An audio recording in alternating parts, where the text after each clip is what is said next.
Very good morning dear students. Last class में बच्चे हमने चैप्टर नंबर 11 स्टार्ट किया था जिसका नाम था वर्क, एनर्जी एंड पावर।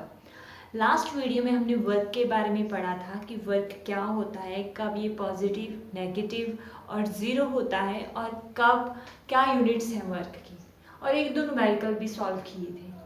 आज की वीडियो में हम इस चैप्टर को आगे कंटिन्यू करेंगे और आज हम एनर्जी एंड पावर के बारे में पढ़ेंगे।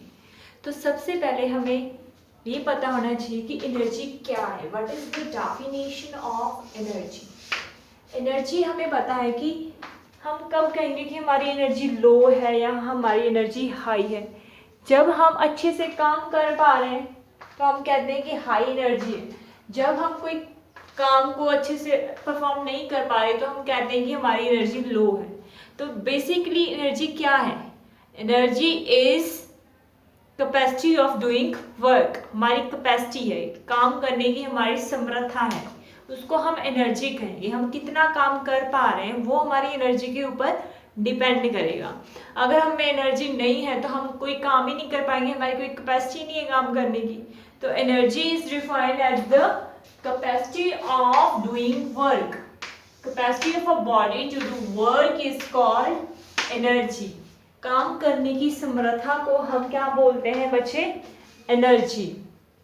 ठीक है, capacity of doing work is called energy. जो एनर्जी होती है उसकी ऐसे यूनिट्स क्या है? Joule. The units of energy is joule. अब वर्क की यूनिट क्या थी? जॉउल थी, और एनर्जी की भी क्या है? जॉउल है। बेसिकली बच्चे जो वर्क है वो क्या है? जो एनर्जी है वो क्या है? वर्क ही है। हमने बताना है कि हम कितना वर्क कर पा रहे हैं, वो एनर्जी है। तो वर्क और energy are the same thing, that's why इनकी जो यूनिट्स हैं वो भी सेम है। एनर्जी क्या है? कैपेसिटी बताती है कि कितना वर्क हम कर सकते हैं। तो वर्क की यूनिट भी जॉउल होती है और एनर्जी की यूनिट भी जॉउल होते हैं। और जो हमारी एनर्जी है वो टू टाइप्स की होती है, kinetic energy and potential energy. Kinetic energy वो एनर्जी है जो किसी बॉडी की मोशन के कारण होती है, बाय वर्च्यू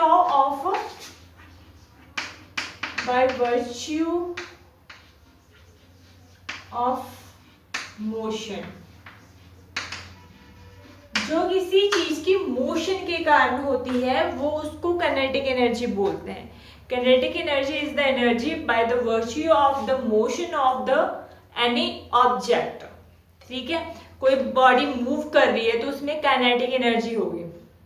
आपने बच्चे कभी देखा होगा कि जब कोई एक्सीडेंट हो जाए, कार बहुत स्पीड से आ रही है, ठीक है, आती है तो मानो बहुत भयानक एक्सीडेंट हो गया, तो क्या होता है? वो पूरी तरह से ब्रेक हो जाती है और कई बार आग वगैरह भी लग जाती है।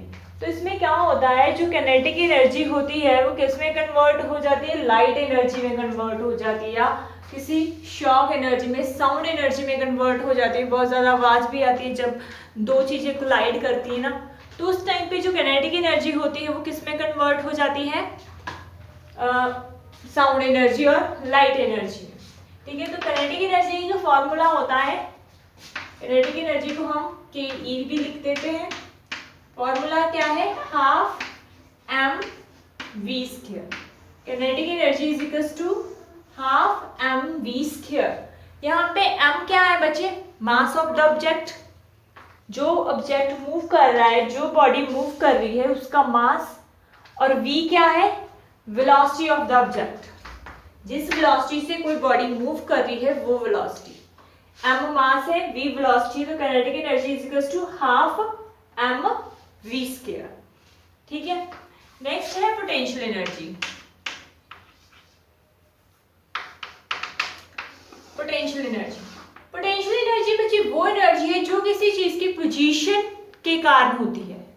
किसी बॉडी की पोजीशन के कारण जो एनर्जी होती है उसको हम पोटेंशियल एनर्जी बोलते हैं। जनरली हम पोटेंशियल एनर्जी का जो फॉर्मूला होता है वो होता है mgh। m क्या होता है? सॉरी, मैं आगे बताऊंगी इसको फॉर्मूले को। पोटेंशियल एनर्जी दो तरह की होती है, gravitational potential energy and elastic potential energy. Gravitational potential energy बच्चे कब होगी? जब कोई चीज बहुत ज्यादा हाइट पे है, उस हाइट के कारण उसमें कौन सी एनर्जी होगी? वो एक हाइट पे खड़ी है, जब हाइट पे है तो उसमें कुछ पोटेंशियल एनर्जी होगी, ठीक है, उसकी पोजीशन के कारण उसमें कुछ पोटेंशियल एनर्जी होगी, ठीक है। कितनी पोटेंशियल एनर्जी होगी हाइट के कारण? mgh। m क्या है? Mass of the object, g है acceleration due to gravity, h क्या है? हाइट, जितनी हाइट पे वो बॉडी है। जैसे जो हमारे डैम होते हैं उसमें पानी को बहुत हाइट के ऊपर स्टोर किया जाता है, तो उसमें बहुत ज्यादा पोटेंशियल एनर्जी होती है। जब वो पानी नीचे आता है तो उसकी जो पोटेंशियल एनर्जी है वो किस में कन्वर्ट हो जाती है? काइनेटिक एनर्जी में कन्वर्ट हो जाती है। तो पानी स्पीड से नीचे आया, काइनेटिक एनर्जी में कन्वर्ट होगी पोटेंशियल एनर्जी। उसने पानी ने क्या किया? टर्बाइंस को रोटेट करवाया और इलेक्ट्रिसिटी प्रोड्यूस हुई, तो वो काइनेटिक एनर्जी किस में कन्वर्ट होगी? इलेक्ट्रिक एनर्जी में, ठीक है। तो ग्रेविटेशनल जो पोटेंशियल एनर्जी होती है उसका फॉर्मूला बच्चे mgh होता है, जो किसी चीज की हाइट के कारण होती है। सेकंड जो इलास्टिक पोटेंशियल एनर्जी होती है, जैसे हम किसी चीज स्प्रिंग को ऐसे खींच रहे हैं, जब हमने उसको ऐसे खींचा तो उसमें क्या हो गया? हमें उसे खींचने के लिए कुछ वर्क करना पड़ा ना। हम किसी चीज को ऐसे खींच रहे हैं, उसके लिए हमने वर्क कर रहा कुछ, तो वो वर्क क्या होता है? एक एनर्जी के फॉर्म में स्टोर हो जाता है, ठीक है। उस एनर्जी को हम बच्चे इलास्टिक एनर्जी बोलते हैं। जैसे कोई रबड़ बैंड है, मैंने उसको खींचा, मैंने उसको खींचने के लिए मुझे कुछ वर्क करना पड़ा, तो वो वर्क इलास्टिक पोटेंशियल एनर्जी की में स्टोर हो जाता है। ऐसे जब मैं उसको छोड़ूंगी तो क्या होगा? वो काइनेटिक एनर्जी में आ जाएगा, उसमें कुछ काइनेटिक एनर्जी होगी, ठीक है बच्चे। आगे नेक्स्ट है law of conservation of energy. Law of conservation of energy के अकॉर्डिंग क्या होता है? कहते हैं कि जो एनर्जी है ना तो हम उसको क्रिएट कर सकते हैं, ना ही हम उसको डिस्ट्रॉय कर सकते हैं। हम सिंपली उसको एक फॉर्म में से दूसरी फॉर्म में कन्वर्ट कर सकते हैं। Energy can neither be created not be destroyed, it simply can converted from one form to another form. कैसे? देखिए, जैसे मैंने अभी बताया कि किसी वाटर हाइट पे है, ठीक है, उसमें कौन सी एनर्जी है? पोटेंशियल एनर्जी है। जब वो वाटर हाइट से नीचे आता है तो उसमें क्या हो जाती है? उसकी पोटेंशियल एनर्जी काइनेटिक एनर्जी में चेंज होगी। पानी की जो काइनेटिक मोशन के कारण जो टर्बाइन्स है वो रोटेट करती हैं, रोटेशन से क्या होता है? इलेक्ट्रिक एनर्जी प्रोड्यूस होती है। तो उसकी जो काइनेटिक एनर्जी है वो किस में कन्वर्ट होगी? जब रोटेट की तो मैकेनिकल एनर्जी में कन्वर्ट होगी, तो मैकेनिकल एनर्जी बाद में इलेक्ट्रिक एनर्जी में कन्वर्ट होगी, ठीक है। ऐसे एनर्जी को हम एक फॉर्म में से दूसरी फॉर्म में कन्वर्ट कर सकते हैं, बट कभी खत्म नहीं कर सकते, ठीक है। ऐसे ही जो इलेक्ट्रिक बल्ब होते हैं उनमें कुछ जहाँ हमारे सेल होते हैं उनमें कुछ केमिकल होता है, ठीक है। वो केमिकल क्या करता है? कुछ केमिकल, उसकी जो केमिकल एनर्जी होती है वो किस में कन्वर्ट हो जाती है? इलेक्ट्रिक एनर्जी में।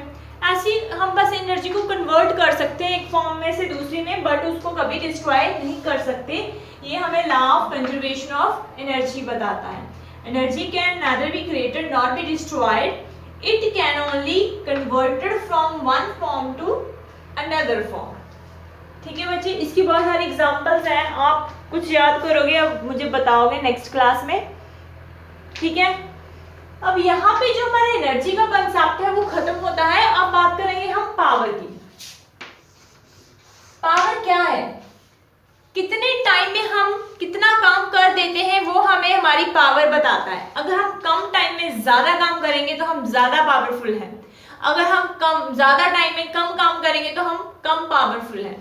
तो power is work upon time. The time rate of doing work is called power. कितने टाइम में हम कितना वर्क कर पा रहे हैं वो क्या है? हमारी पावर।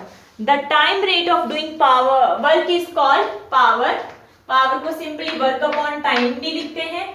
पावर की जो यूनिट होती है बच्चे वो वॉट होती है, वॉट। वर्क की क्या होती है? जाउल। टाइम की सेकंड। तो वॉट किसके इक्वल होगा? जाउल पर सेकंड के इक्वल भी लिख सकते हैं। Watt is equal to joule per second.